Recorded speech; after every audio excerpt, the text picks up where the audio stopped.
Hey, good morning, winners. Yeah, welcome to the sweat. What is that right there? Presented by DraftKings. I'm Emerson Lotz. This is Jesse Cofield. Today, everybody, we are celebrating another win by America's team, the Jacksonville Jaguars. I said it. I called it here yesterday on this desk. Do not sleep on the Jaguars. This is fate. You know what? Julian Edlow over there. What is he talking about? I hope the Jags lose every game the rest of the way. Grow up, Jules. I still hope that. Grow up, Jules.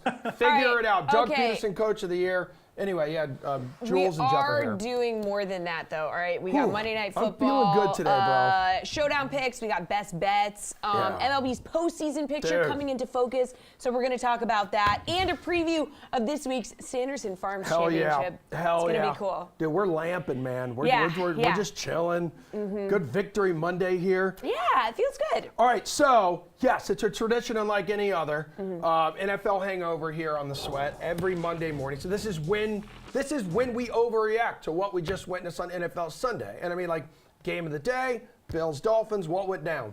Oh, man. Well, we know the Dolphins are undefeated. Can you believe it? After beating the Bills? The Bills! Yeah, Super Bowl favorites. Bills. Yeah, so Dolphins are the team to beat in the AFC East now. Is that an overreaction, Jeff? To be fair, the Bills' secondary was just completely depleted. Practice squad who secondary. was playing?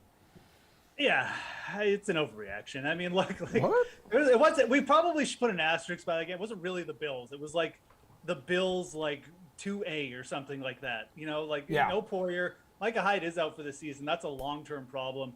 But like Kumaro wasn't out there. Obviously, they're having a little bit of issues. Gabe Davis was still banged up. So there's just a lot of people missing for the Buffalo Bills. It's not an excuse. I mean, everyone's going to have to play injured at some point, but it certainly wasn't the best. And the thing is, okay, the Dolphins won the game, but like, if you watch that game, I mean, they also allowed Josh Allen to rack up over 400 yards on his own.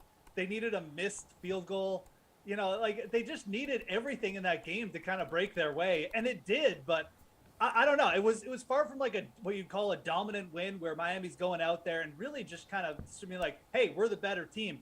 It was kind of just a game that happened, and you were just waiting for the Bills to win it, and they just decided not to. So I like what the Dolphins are. I think that they're, with Mike McDaniel, they're going to give themselves a much better chance to win these games. And I think that's long-term, that's good. I think they're going to be a good against the spread team, good in these underdog spots. But as they get overvalued, I also think buying against them is good. And I think buying the Buffalo Bills against the Miami Dolphins long-term is where you want to be.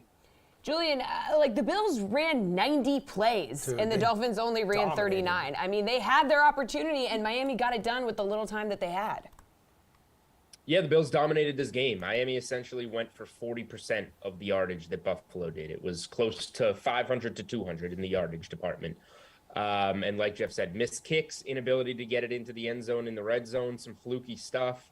And we're talking about the banged up secondary for the Bills, but like Miami didn't even take advantage, really. They scored 21 points, right? So it was just a weird game that, almost Patriot-like. We're used to the Patriots having these weird losses when they were in their heyday in Miami. Now Buffalo is the cream of the crop in the division, and they kind of had one of those weird games in Miami. So, yeah, the Bills are definitely the team to beat.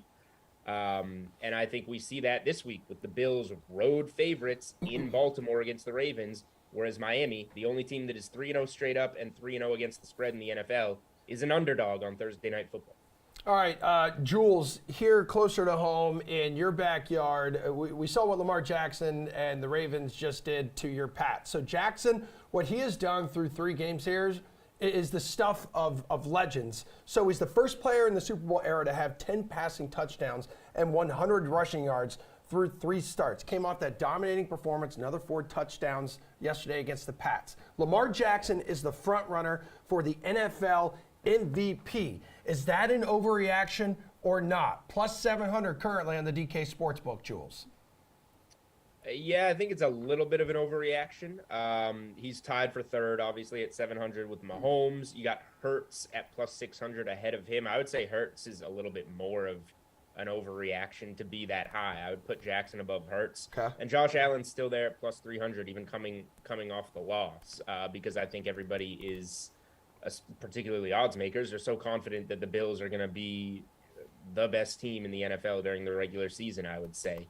So with Jackson, the thing you always got to worry about is because he puts his body on the line so much, the injuries. Is he going to get banged up? Whether he misses time or not, is he just going to lose some of his ability? I don't know.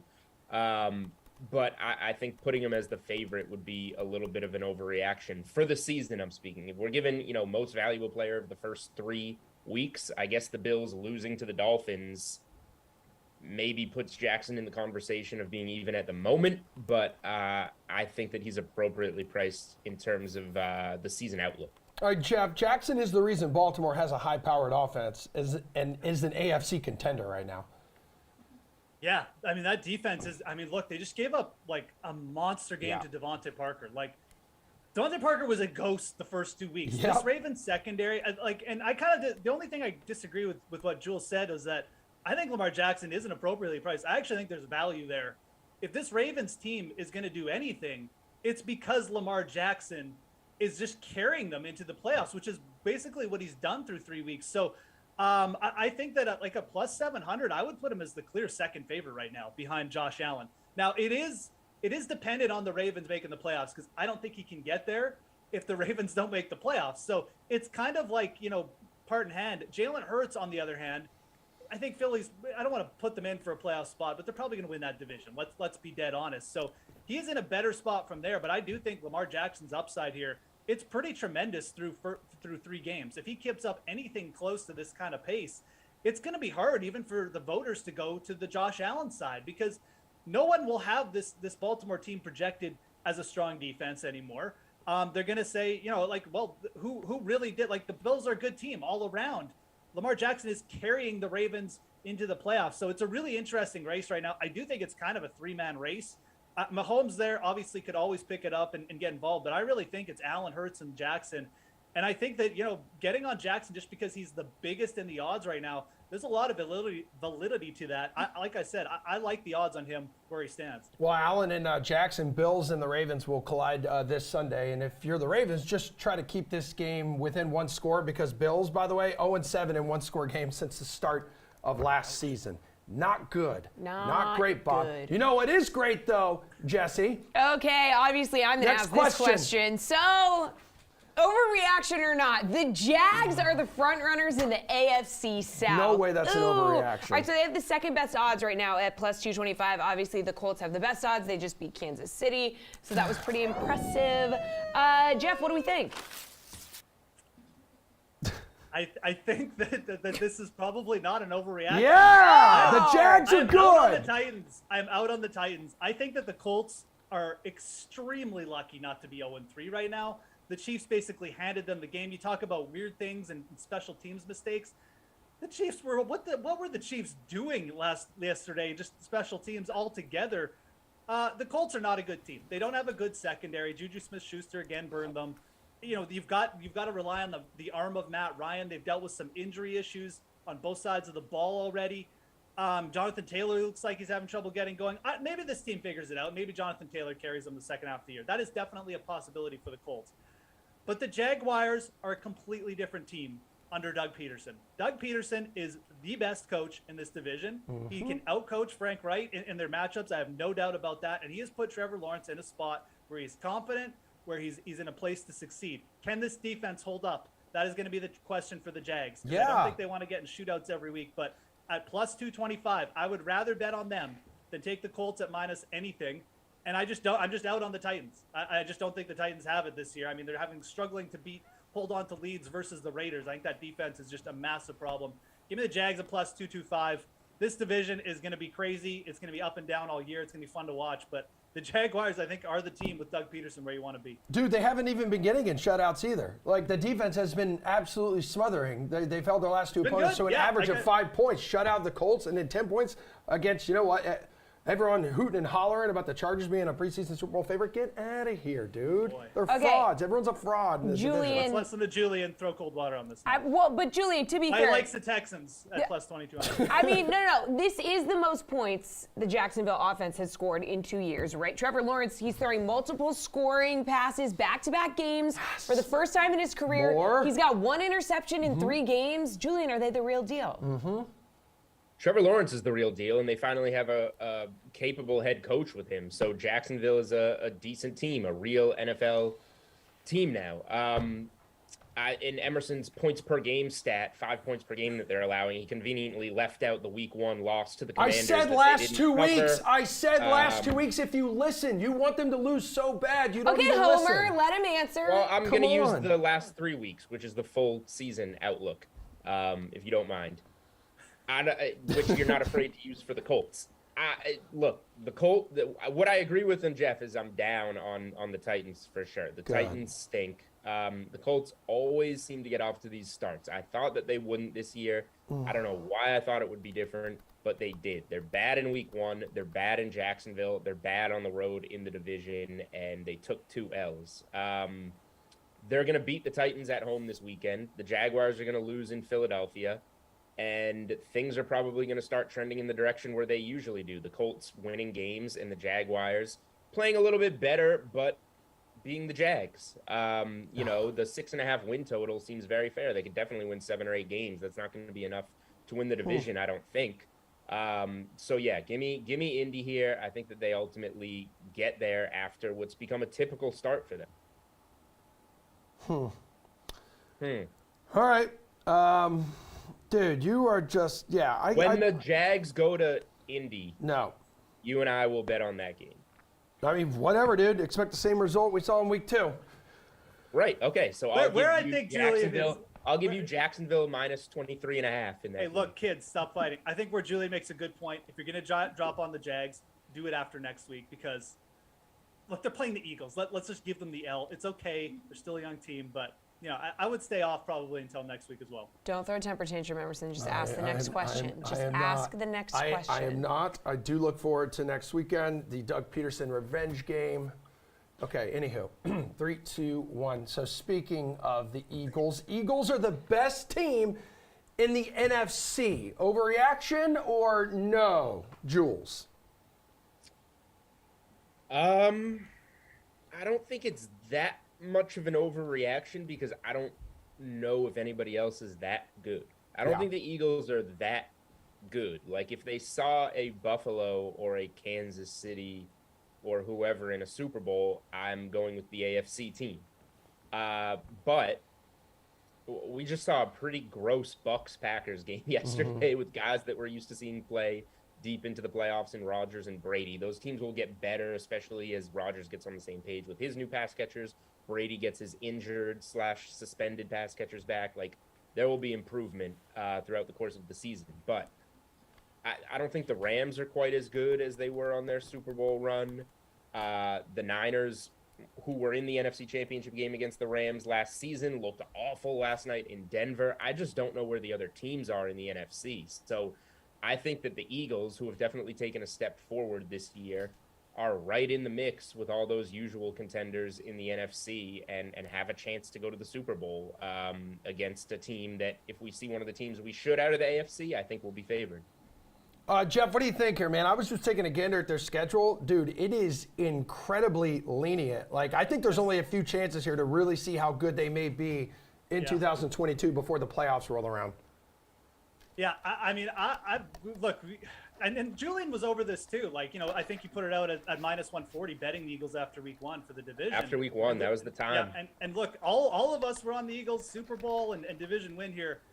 I think we have to trust what we've seen so far. I think this team is actually quite good.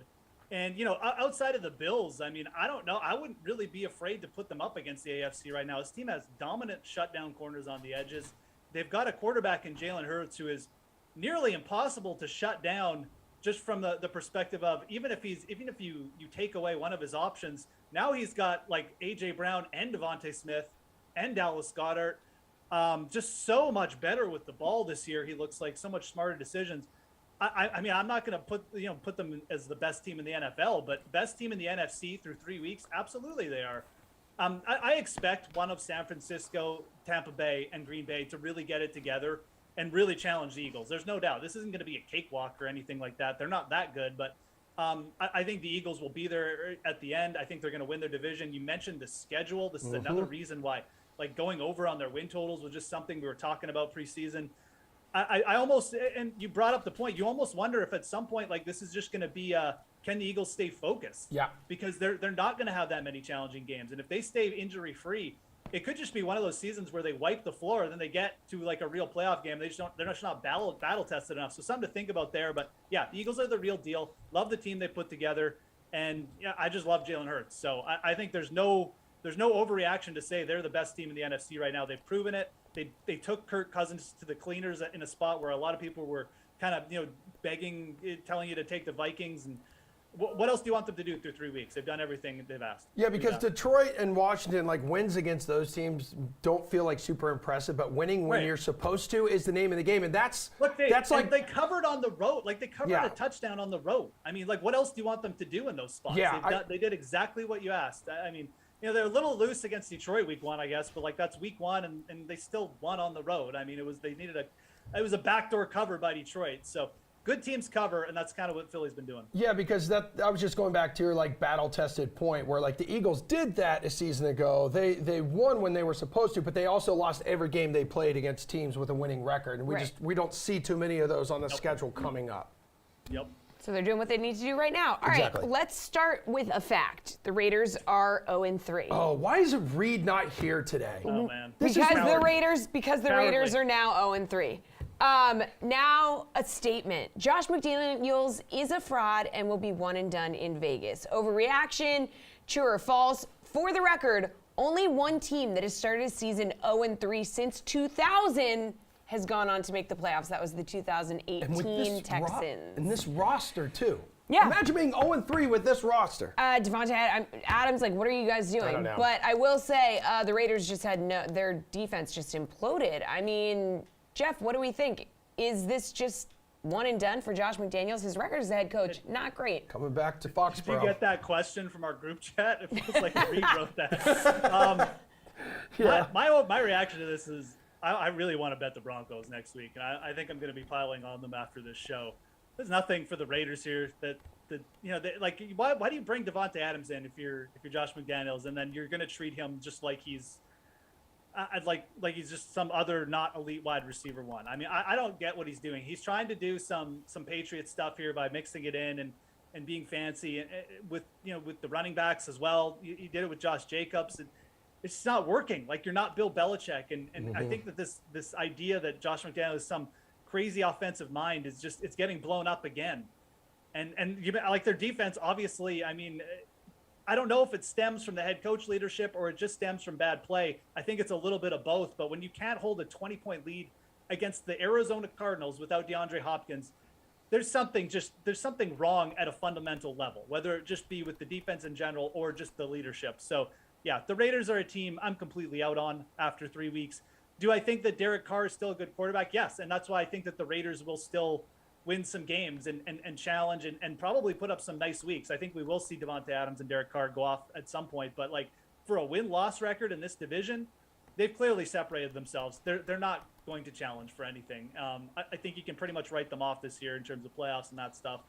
For DFS, sure. I mean, Derek Carr's overprops, as we saw yesterday, he really bounced back from that. He had a really, really low one. You can bet those, but I got nothing to add in terms of like, a Las Vegas bounce back here. Julian, like, the Broncos are coming up next before a Monday night matchup in Kansas City. They could be 0-5 before their bye week. They could. I'm going to split the question in half here in terms of what is an overreaction and what isn't. It is not an overreaction that Josh McDaniels is a fraud, because this is what has been happening to him wherever he goes. He works well in an offense with Tom Brady under Bill Belichick. The other half, that Josh McDaniels will be one and done, I won't buy into that, because they just paid him a lot of money and are building a lot of things around him, and they're going to have to give this a try for longer than one season, whether it goes well or not.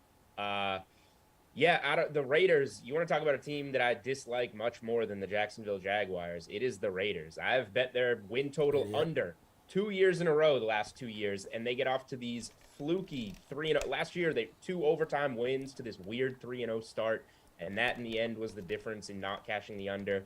This year, I'm like, I got to lay off. They keep killing me. I keep betting them under, and here they are, the only 0-3 team in the NFL after adding Josh McDaniels and loading up with all these weapons. The defense is bad. This is going to be the fraud bowl on Sunday with Nathaniel Hackett against Josh McDaniels. So bad, dude. I don't like these decisions are going to be quite interesting to say the least. I don't know if I can put my money behind Denver on the road in the division right now. But Jeff confidently will, I guess. I mean, I think Denver's a good team with a head coach who is yet to figure out how to manage games, but he'll figure it out. Hopefully. So. Yeah, I agree with that. I mean, they also just literally hired a guy to make his decision for him because he couldn't make them. I guess that got him a win barely on Sunday night at home. But yeah, this Raiders team in the division that they're in, they're not going anywhere. I mean, find someone who loves you as much as Nathaniel Hackett loves Brandon McManus. Like, my God, that game was last night again, they won. Yes. Denver won that game, but last night again, they had a 3rd and 5. Pick it up and you win the game, and you don't use Russell Wilson. 11-10 was the final score last night. Yeah, I saw something that was like, let Russ cook, and it was like a banana in There were a lot of stovetop. Let Russ cook plays on Twitter. I'm taking receipts, all of them, too. So just real quick about the Raiders, too. Despite the 0-3 start here, their 3 losses are by a combined 13 points, which is the 3rd lowest amount by any team starting 0-3 over the last quarter of a century. So, I don't know. We'll see. There was also the lengthy, I guess, post-game meeting that he also had with owner Mark Davis. So that's never a good thing in week 3. Gentlemen, thanks. I think, Jeff, are you coming back for golf? Are you coming back for football too, I believe? Yeah, you are. Probably. Okay, cool. I feel like I'm on this whole show, so I'll see you at some point. That's because Reed quit. We don't know where the hell Reed is. Right, So, yeah, I know. Anywho, yeah, we're back with some baseball stuff. We'll cover the bases. We'll see where Aaron Judge is at in the postseason races coming up, because right now he's stuck on 60, and one home run hitting legend has a little something to say about why he has yet to hit 61.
Welcome back to The Sweat. I'm Jesse, he's Emerson, and we are talking baseball because Major League Baseball is just over a week away from wrapping up the regular season. Yeah, that is very, very true. And last night, the Yankees completing a sweep against the Red Sox. Red Sox officially eliminated from the postseason. But right now, like, the story here with the Yankees is what's going on with Aaron Judge? These numbers on your screen, it's great, right? Like, right now, the season ended today, and it does not, as Jesse just mentioned, he would win the Triple Crown here. However, he hit his 60th home run on September 20th against the Pirates. 5 straight games now without a tater. So Eric and Paul, let's bring you in here. We're going to cover the bases and look ahead to tonight's teeny tiny slate. But before we do that, we got guys like Barry Bonds, who says he's not surprised by Aaron Judge's little home run slump right now, saying 61 is the hardest one. When's he going to hit this thing, Paul? Come on, I need a prediction. You can make a good case for any of the next 3 nights. I mean, Gaussman, for most of the season, had his home run rate in check, but over the last few games, it's been up a tick. But beyond that, they've got Jose Berrios in the next game, and he's been a home run allowed waiting to happen in several of his last starts. And then they got a bullpen day. So I really like his chances to get off the schneid in Toronto and be a be able to get the next one sometime over the next 3 days. I think it's a real good opportunity. Yeah, Eric, you like his chances here north of the border, tie that record, possibly move past Maris? Yeah, something like that seems about right to me. He's been homering once every 11 plate appearances this season. You figure he'd probably get more than that in Toronto, or at least a little bit more. And really, it's not like this drought is a big one. It's understandable. He's human. There'd be a little bit of extra pressure weighing on him right now, but he's also been walked 6 times in his last 5 games. I wouldn't be reading too much into this as some major drought. Yeah, and like last night, he was denied a third at bat because I believe the game was called early because of rain. Yeah. Like in the 7th inning, of course, no one was. If every game gets called, he's definitely not going to break the record. I think we can say that. We're calling. Yeah, that's for sure. Hey, the good news is Toronto, Paul, you guys have a nice little roof over your ballpark there. They might even open it, though. Oh, yeah. Let's go. Okay, guys, let's get into tonight's slate. Tiny little slate, just 4 games. So first base, let's get your best DFS play on that main slate. Eric, where are you going? Yeah, I'm looking at Brian Reynolds for 4,900. He's had a very solid season overall this year, hitting .266 with 26 homers, 126 WRC plus. But he's been particularly strong lately. 3 homers in his last 6 games. If you zoom out a bit over his last 18, he's got a 991 OPS. As a switch hitter, he'll get the platoon advantage against anybody, including Chase Anderson, who's got a 5.21 ERA in 6 appearances this year, which actually is an improvement. It's not necessarily meaningfully better than his 6.75 last year or his 7.22 2 seasons ago. There's really no reason to believe he's suddenly going to become a good pitcher in his age 34 season. I like a lot of the Pirates on this small slate against Anderson. Wish the game was in Cincinnati, and I'd like him even more, but maybe the fact that the game is in Pittsburgh is going to keep the prices reasonable, keep the rostership levels somewhat reasonable as well. All right, Paul, what do we think? What's the best DFS play on the main slate tonight? Eric giving us a little value. Yeah, it's a pretty thin slate in terms of the quality of starting pitching tonight. Maybe the best 2 are facing off in Toronto with that matchup. But I think I'm going to lean on Bryce Elder for Atlanta. He's costing $8,400 over Washington, a pretty inept lineup facing him. And Elder has been used sparingly most of the season, but in 3 recent spot starts over the past 6 weeks, he's looked really good. Only 2 earned runs and 9 hits allowed over 18 and 2/3 innings pitched. A nice 22 strikeout to 7 walk ratio as well.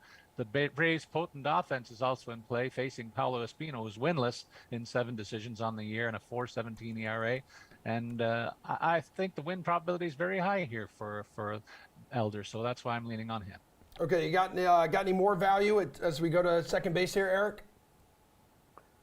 Yeah, I'm looking at that same game, actually. Roansy Contreras for the Pirates is my favorite pitcher here. He's at 7,500, which I think is a fair price. He's talented, but not a finished product, as you can see in his recent numbers. Contreras' last start, he allowed 6 runs to the Yankees, but he struck out 10. If you look over his last 3 starts before that, he only struck out 9, but he only allowed 3 runs. So it's been a bit since he'd had one overall excellent performance. But when we're just looking for anything on a slate this small, I think he's got it. He's a clearly talented young pitcher, just 22 years old. 3.68 ERA on the season is probably better than what he deserves, judging by the ERA estimators, which sit about half a run above that. But again, we're just looking for something pretty interesting. I think he clearly qualifies for that, especially in a pitcher's park on a small slate against a Reds team that sits 4th from the bottom in Team WRC+. Yeah, Paul, not a whole lot to choose from because of the number of games on this slate. So who are you looking at for value? You got a top guy or two? I'm going to go to the batter's side and pick Austin Hayes of the Orioles. Look, the Orioles have had a very nice season. They've been relevant and in the race for much of the year and maybe fading out in the last couple of weeks. But this guy's done his part to stay hot over the last 2 weeks with 12 hits and 36 at-bats. And that low price point, $3,200, is attractive when you consider that they're going up against Boston and their starter Connor Seabold, who's been used sparingly on the season and has a bloated 10.47 ERA. This is a bullpen day for the Red Sox, and that bullpen hasn't been very good. So I like Hayes' chances of padding those numbers. All right, let's move on to third base here. Let's do it. Shall we? It's the hot corner. Yeah, I'm down. Best run total bet tonight. What do we think, Paul? I mentioned earlier that there aren't too many top starting pitchers going, but the top 2, Gaussman and Severino, clash in Toronto. And I expect them to do what they've done all season against the opposing lineups, and that's keep them under wraps. So I'm going to take the underside of the 7.5 total runs here. All right, Eric. Yeah, I'm in the exact same place. Not a lot to choose from, and I think this is the best one. Two strong pitchers. I'd be a little worried about Luis Severino's workload in other circumstances, but he threw 5 innings in his return from a lat strain his last time out, so I think he'll throw a meaningful portion of the game here tonight. And Kevin Gaussman has had some frustrating starts lately, but he's also had some excellent ones, and even in the frustrating ones, for example, earlier this month he gave up 5 runs in consecutive starts to the Rangers and Rays, but he had 9 strikeouts against just 1 walk in the first one of those and 7 strikeouts against just 1 walk in the second. So this doesn't look like somebody who's suddenly falling off a cliff. It looks like somebody who's had a few things not break their way. Obviously, that can happen tonight here, and this will go wrong, but it's still the best of the 4 options that I see tonight here. Guys, we have been grinding, covering the bases here, and guess what? Finally, we are heading home. So, Paul, at home plate, that's when I need your favorite game bet. I think I'm going to take a high-scoring game between Boston and Baltimore. These are 2 very good offenses. Well, better than average offenses, I'll say, and they're worse than average pitching. So I think that over of 9.5 is in jeopardy. I'd probably go a little bit higher, go on the alt line for a better payoff, in fact. Easy E. I'll stick with that same game, but I like the Orioles at plus 110 against the Red Sox. I'm not sure if you heard, Emerson, but the Red Sox got eliminated from the playoffs last night. Ouch. Yeah, so I just don't think that they're going to be, needing to throw out their best lineups the rest of the way, and I think that matters a lot this time of the year. I think I wouldn't necessarily take this bet at other parts of the season because even though the Orioles have a better record, some of that is things just broke their way and they didn't break the Red Sox way. I'm not saying the Orioles are clearly a more talented roster, but they're still fighting for something. It's going to be very hard for them to make it there, but give me the team that's fighting for something as an underdog over the team that just confirmed that it's no longer fighting for anything. All right, ma'am. We do have time for extra bases. We do? So how about a player prop, Eric? Yeah, I like Luis Severino over 4.5 strikeouts. It's very low, I guess, for workload concerns. But again, he came back last time, threw 5 innings, struck out 6. When he's on, we know he strikes out a ton of guys. How many innings do you think it's going to take for him to get 5 strikeouts here? I don't think it's going to be more than 5 innings for him to get those 5. And I think he can throw 5 innings tonight without problem. All right, Paul, a player prop that catches your fancy. Same game and same idea. I'm looking at the strikeout props on a couple of guys, and I go back to the game at Rogers Center. Kevin Gaussman has at least 6 strikeouts in each of his last 7 starts, 52 strikeouts over his last 43 innings overall. He'll do his part to keep a lid on the Bombers tonight, and I think he's done it twice before with high strikeout totals. I'm thinking he's going 3 for 3 this evening. I mentioned Elder's recent string of success for the Braves and feel good about his chances to go over a pretty low 4.5 strikeout line tonight, noting that he has 22 over the 3 most recent starts that cover 18.2 innings. Gentlemen, that is how you do what you just did. We appreciate it. We will talk to y'all later this week, possibly tomorrow. But coming up after this break, Jeff Ulrich returns. We're going to dive into a little Monday Night Football. So the NFC East, we got a clash between the Giants and the Cowboys. Who just stuffed in your showdown lineups and which bets to get after on the DK Sportsbook right after this. Oh, my God. You want to be a showstopper? You want to be awesome? Then you'll want to have a game plan. Whether you're a champion or a bettor, you gotta be responsible. Have a realistic budget and bet within your means. Set a time limit, then stick to it. And use the DraftKings Sportsbook and Casino apps. They offer all these tools and more so you can practice safe bets. Can I get a mic to drop?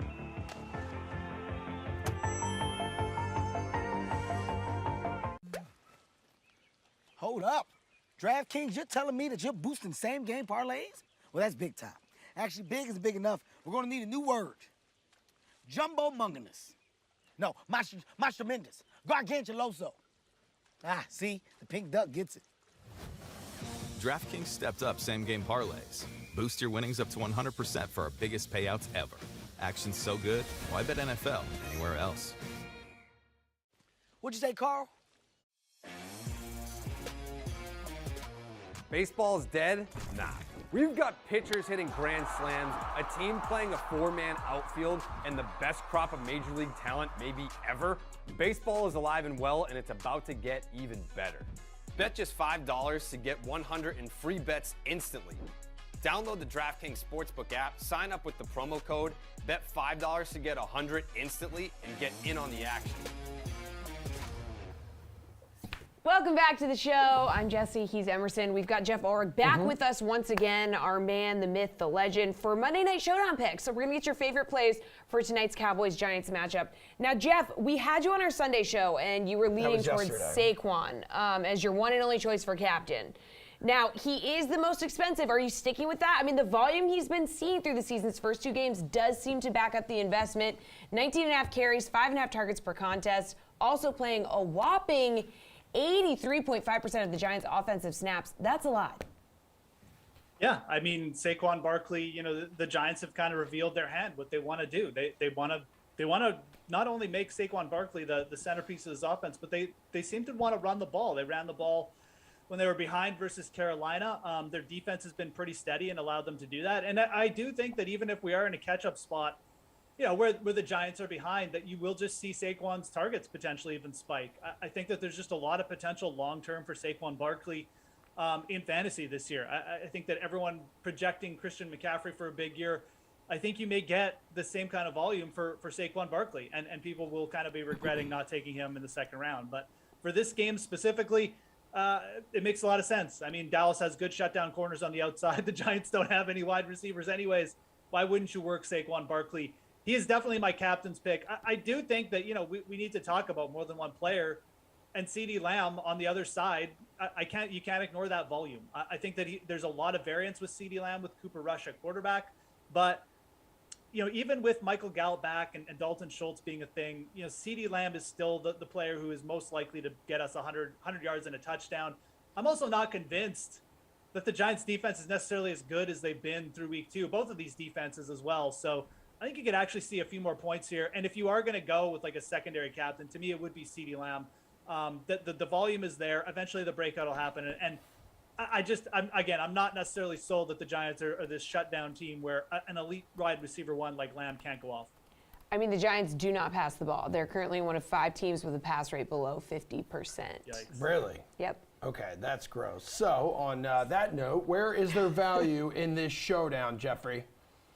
Yeah, it's probably with special teams. You're looking down the lineup and you say, well, who's playing wide receiver for the Giants? And do you really care when you throw out the stat that Jesse did that, I mean, they're not even passing the ball. I mean, they were behind for a large portion of week 2. They still didn't pass the ball that much. And I just mentioned, Saquon Barkley. I think that if they do get in a spot where they're upping the pass rate, that a lot of those targets could just funnel to Saquon. He's on the field the entire time. So, in terms of value, I actually would look at these defenses, and I actually kind of like the Giants DST. It's not necessarily that I think that this is going to be like a shutout win for the Giants, but you've got Cooper Rush on the other side. If you force him into a late game scenario, interception could definitely be there. So I also think that from a showdown perspective, the Cowboys DST is going to be the popular target, right? I mean, they've been piling up the interceptions. Even going back to last season. So Giants at home as a DST option definitely intrigue me. And then, going down again, I mean, wow, the pickings are so slim in this game. There's just not much. We don't even know which Dallas receivers are going to be, active. I mean, Michael Gallup is due back. So can we even think about using, Tolbert down there at 1K? I guess if he was active, you could, but maybe going with like a Daniel Bellinger, like hero play at 4,400. He did have 1 target. Someone's got to play tight end there for the Giants. Obviously scored his first touchdown as well last week, but my God, I mean, there's just not much down there in terms of value, like real cheap value that's going to save you a ton of salary. Now, Giants defense has scored 4 points and 7 points in the first 2 games against below average offenses. You know what you do, people? You spend $200 more and you go with Graham Gano at 17 points last week, okay? That's what you do. Okay, how about DST? Jeff, how about like a player maybe that you just want to straight up fade tonight? I was reading people are like not hot on Zeke right now. I mean, his price tag's 8,400. He had 5.9 fantasy points last game, and he's honestly not doing as well as Tony Pollard. So I actually don't mind Zeke. Like I almost talked about him as a potential captain for the simple fact that like there's a path to this game where the Giants' rush defense has probably been the weakest part of their DST so far. And if Dallas does get a lead or maybe Daniel Jones throws a pick early, Zeke could just get on track and they just decide to give him the ball 22 times on the road. So I actually do not mind Ezekiel Elliott in this game. I don't mind both Dallas running backs. I think they could both be involved. Pollard as a receiver also, I would project as an overplay in props. But the player I want to fade on Dallas really is Michael Gallup. He's 7,400. I get it. I mean, he's clearly the wide receiver too on this team. He's a talented guy. I like him. I think that eventually long term this will be a boost for Dallas. But like tonight, against the Giants team has been pretty good at limiting the pass. How much is Michael Gallup even going to play? How many targets is he going to play if he's out there? There's so many question marks. And you have Dalton Schultz. You have Tony Pollard. You've got these other, like Noah Brown, and maybe Tolbert is active. How many targets is it really going to be for Michael Gallup in his first game back? That, to me, is a really easy fade spot, assuming like we get some of these other players out there. So Gallup is kind of a fade. Again, I'm not really sure where I want to go for the Giants. Sterling Shepard is quite expensive. I know he's kind of the de facto wide receiver one on that offense, but I would probably rather take a shot with Richie James at 5,400. So, working out of the slot, he's seen really consistent targeting. He's kind of been the only consistent part of that passing game, which is really weird considering they had like Kadarius Toney, Kenny Golladay, and others in there. But Shepard kind of a potential fade as well. Going to see top coverage. Why not take Richie James, work on the slot? Jeff, on the DK Sportsbook, looks like it's pretty much a pick'em here. So Giants are 1-point favorites at home. We know that they've gotten off to this hot start, 2-0, very unexpected. So what do you like here? What would you do here on the DK Sportsbook? Yeah, I mean, it's like the coldest hot start that you could potentially imagine for a team. Like a couple ugly wins, haven't really faced a good offense either yet, so we don't really know. I would still roll with the Giants here for the simple fact that I think Saquon Barkley can take over this game. I'm not even sure if the Giants are the better team here, but I'm sure that like on the other side of the ball, you do have like Cooper Rush, Mike McCarthy. And I think Saquon, if the Giants just keep feeding him and using him in the receiving game, he'll break big plays. And if the Giants DST, go again, you're asking Cooper Rush to beat you on the road. That's a big ask. The Giants aren't getting much respect here at basically a pick 'em at -1. I do think this line should be at least closer to -3, maybe -2.5 for the Giants. So where it's at right now, I would lean the G-men. We got to give Daniel Jones a little respect too. We haven't really seen what he's capable of because he just hasn't had to do much. So there might be a little bit more there too. These are two teams who, quite frankly, just with what we've seen week 2, it's a little bit hard to predict. I mean, I think Dallas, we know we're going to be a little bit limited on offense and bring it with some potential plays on defense. But I think that the Giants could maybe not be underrated, but just getting a little bit of lack of respect. So I'll tepidly take the Giants here. I just think that the line should be a little bit heavier weighted in their side. I mean, on top of that 2-0 record to begin the year, they're also perfect ATS now with Dable having his hand on the wheel. So could be off to a 3-0 coaching mismatch. I think whenever you can get like, a Dable versus McCarthy and you can take Dable, it's probably good to do. Okay. Well, the total for this game set at just 39. Could this possibly go under that? Ooh. I mean, neither offense is particularly good. 39.6% of the handle and 62% of the bets are being placed on the over. Yeah, I'm going to go over here. I mean, I feel like I'm just, taking the Giants in the over. It's just such a recipe for disaster. But I think you're going to see some yards picked up in this game. I really do. I think that both of these defenses maybe just a tiny bit overrated right now. And, we do have some weapons here. I mean, like CeeDee Lamb, on the other side, Gallup is now back. You've got Pollard and Zeke on the other side. Saquon, like I said, I really expect him to move the ball for the Giants. I think this total will go over. You look at the records, the trends for the Giants, it's not good. Like, I don't even want to throw out the record, but essentially since 2019, no one has hit more unders at home than the New York Giants. But Jesus. Those are different times. Joe Judge is gone. Brian Dable is now the coach. And I think that at 39, let's go over here. It's a big Monday night game. It's two divisions. I think you're going to see a little bit more, passing and yardage than people realize. So give me the over here. It's a tepid play. Like I said, I'd rather just take the Giants on the money line. But hey, why not? I'm definitely leaning over at under 40 points. Well, you said earlier, right, you would fade Michael Gallup. That may be an easy decision right now. You just actually did something with your mind. Yeah, because he's now not reports playing. are that he's not going to play tonight. So you have absolutely nailed your fade. You just faded him out of the game. Game hasn't even started. You're on fire. It does. Yeah, I mean, who else can I talk up here? Jalen Tolbert and Simi Fioka. Like, watch who's getting Pierce's guy, Simi. Watch who gets active here because they're going to be real values now in DFS. I assume that one of those guys will definitely be active this week. Both of them put up big goose eggs last week, but Fiocco was actually part of the offense in week 1. So, two sub 3K guys now, all of a sudden, pretty viable for showdown. Yeah. What about, there's that Noah Brown guy too, right? I think he's $6,800. He's emerged as Cooper Rush's favorite target since the Prescott injury. And Noah Brown, we know would have been out there, but now his targeting is obviously more secure as well. So you can count on that. I think what this really will do, it should just open up CeeDee Lamb for another 11 target game. Okay. We're not going to be wasting 3 targets on Michael Gallup anymore. Brown was going to be out there anyway, splitting snaps with Gallup. So a little bit safer play with Noah Brown now. CeeDee Lamb should see consistent targeting. And then, again, for DFS, for showdown, I would really watch Tolbert if he's out there. He can just be that one catch, 40 yards guy that at 1K just pays off immensely. All right, good stuff, Jeff. Appreciate it. Hang tight. The President's Cup is in the rearview mirror, so the PGA Tour continues this week with the Sanderson Farms Championship in Jackson, Mississippi. So who can take home the coveted Sanderson Farms Rooster Trophy? We find out what our golf analysts think next. That includes you, Jeff. Stick around.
Okay, so we're going to wrap up this show with some golf. Everyone over the weekend, President's Cup, USA winning once again, 9th straight time that they've knocked off their opponents in this biannual event.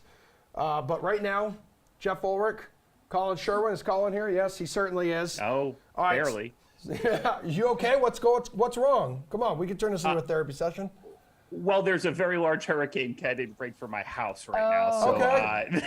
Well, you got a couple days. We still have internet, so that's good for now. We still have internet for now. Yeah, I'm running to the airport after this. I'm just getting out of here. This is. You're always traveling. Yeah. Okay. Come on up here and hang out with us. I hope you're taking your family with you. All right. But guys, before we do some pin placement here ahead of the Sanderson Farms Championship. One thing to keep in mind is what? Yeah, so something just to note is that Hocus Pocus 2 is coming out on Friday, and that is the return of the Sanderson sisters. So however that may play into this, and also the President's Cup, as we just mentioned, it appeared it might be a close race a few times yesterday. Colin, but I don't think the biggest surprise was really the USA winning. That's not a surprise. I think it's how long it took them to lock up the win, right? I mean, they're up 8-2 after the first 2 days, and I've stopped watching. And I thought this was. I mean, this event is. First of all, this event is silly anyway. Let's change the format of this. What? Let's keep the Ryder Cup as it is. That's one of the best events in all of sports. Let's keep that, but then let's have some sort of international Davis Cup style event for golf, so that these guys get together a couple times a year, they play for their country, and then you either get promoted or relegated based on how you do. But having the USA play against the rest of the world, who's holding up globe signs at these events on the outside? What's the point? There's nobody to root for. There's nobody to cheer for. This is silliness. Stop it. Make this event go away. Let's change it, and let's put some sort of rolling World Cup of golf in. Let's do something like the UEFA Nations League. Let's do something along those lines. But this is silly. This should be the last President's Cup. All right, Jeff, I mean, that does seem to be a topic of conversation on Twitter last night and this morning, changing the format of this thing. Where do you sit? Yeah, we've seen enough. I mean, one win for the internationals, and it came back in 1999, I think. Yeah, or Greg Norman made sure to remind everybody over the weekend that he was part of that. Great. I'm glad Greg Norman decided to open his app on the weekend. Always a good time when he does that. We've seen enough. it's just, as Colin said, I mean, who is getting behind this international side? It's fun. I always root for them because they're massive underdogs, and who doesn't want to see like a plus 2,000, underdog win? But other than that, like other than me, the idiot in front of his computer, just like cheering for the internationals because they're underdogs. Who else is really behind this event? I mean, it feels like just a showcase for the Americans to just assert their dominance over just like the bully just gets to pick on the little kid for a little bit. It's not really fun. So yeah, you got to change the format. I have no problem with having another international competition. They should. There's a ton of good international players, but let's figure out a format where it can be good and it can be competitive, and we can see them in a better light than just coming out, getting top 20 against 10 top 20 players from America and just getting throttled every 2 years. I think that they've got to figure something out. Maybe they involve the LPGA side. I'd be fine with that. Maybe they mix it up, as Colin said. I kind of like that idea, like Davis Cup style. But whatever it is, please, just like we've seen enough at this point. Let's do something different for the next one. All right, let's jump into some PGA pin placement. So where will these guys finish this week at the Sanderson Farms? Let's start with defending champion Sam Burns. Yeah. Jeff, you worried about a President's Cup hangover here? Ooh. I mean, a little bit, I guess. Sam Burns came into this event and gained like 15 strokes ball striking, lost strokes putting, and won this event at 22 under last year. So I'm not that worried. I mean, this is just easily the most elite player in the field. He's the only top 20. I believe he's the only top 50 player in this field. So Sam Burns at plus 1,100, honestly, probably a really, really good number on him. And I really wouldn't have any issue with you just being like, hey, I'm betting Sam Burns this week, and that's it. There's a big talent gap. You usually don't get this big talent gap. And when there is a big talent gap like this, you usually don't get guys at plus 1,100. So, I mean, I will definitely shoot him in for a top 5. Sure, you can project all the hangovers you want. It's still Sam Burns versus like the Corn Ferry Tour here. So give me Sam Burns as a top 5 play easy. Yeah, Colin, is this an easy yes for you too? Yeah, you know what? He didn't putt real well last year, and this is one of the best putters on the PGA Tour. So for him to not even use his elite skill and win last year, imagine what he can do this year. I think, yeah, if I had to pick anything, I think we're going to start the PGA Tour this season with 2 repeat winners. Max Homa won 2 in a row last week, and I think Sam Burns can do 2 in a row this week. Strokes gained in putting, Burns is one of the, I believe, top 5 guys in the world. And this is a birdie fest. This is the country club at Jackson is not exactly what we would call a challenging track. So, I mean, I might struggle with it. Jeff might struggle with it, but these guys on the tour, they're just too good for this. So yeah, give me Sam Burns at 1,100. I'm surprised it's that high. Actually, I think by the first tee on Thursday, we could even see this as low as like 900. What about Theegala here, Colin? Because his run last season, where he started landing on people's radars, I believe started here with the T8. So maybe his first win comes here. Where do you think he finishes? Yeah, I've got him definitely down for a top 10 this week. He has a much more balanced game, and he doesn't really excel in one specific area necessarily. So this course actually leans towards guys that are just going to be able to roll it in from far. It doesn't really challenge you around the greens. It doesn't really challenge because you're going to be on the green. It doesn't really challenge you to have to flip it in or take some chances with your driver because it really doesn't set up that way. So I think Theegala, just again on talent, he's one of the best players in this field for sure, and it's a very weak field. So I think he's, as a top 10 play, what's his top 10 number right now? It is plus 275. I think that's a real strong bet, but maybe not to win necessarily, but I think he's definitely a top 10 type of look this week. Hey, what do you think here, Ulrich? I know this tournament has produced a wide variety of winners, but long hitters seem to have taken the day of late. Yeah, it has been more of a bomber's course. It actually sets up very similar to the first track we saw. It's a par 72, but it's not super long. The bigger drivers of the ball can get it downfield a little bit more, and obviously even if they're hitting out of the rough, they just have shorter approaches. So take advantage of those the 4 par 5s as well. I don't mind. I just like staying on Theegala this entire fall. He had a strong opener, didn't quite get there for us, but maybe even the change in greens, gets the putter going. We saw Cam Champ.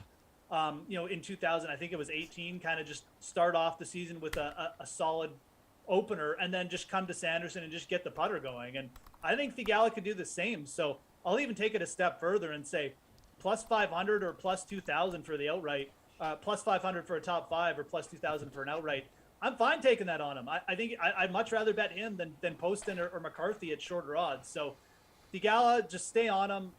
If he doesn't come through this week, I'll probably talk about him next week. But I really do not mind these tracks. He's an aggressive player. I think he's got it in him to get to like 20 under or better. So, all right, Jeff, Guys, Colin, excellent work. That's all we have time for. Colin, you got you have to board up the windows and stuff now? No, somebody's doing that for me. I'm lazy. But Yeah, I you might are. be on my way to Philadelphia to go see your Jags lose this weekend to the greatest football team in the world, Jalen Hurts. my What is your deal? What is your deal? You're just like Jules. You Had just to wanna, sneak that in. Like you don't believe? Like what the hell's going on? It's the revenge game. Take with it to Doug Twitter. Peterson. Take it to the Twitter Grow up, streets. Colin. That's a show. You coward Madden starts at fraud. noon. The slate is coming your way this evening. We'll be back tomorrow morning at 11 a.m.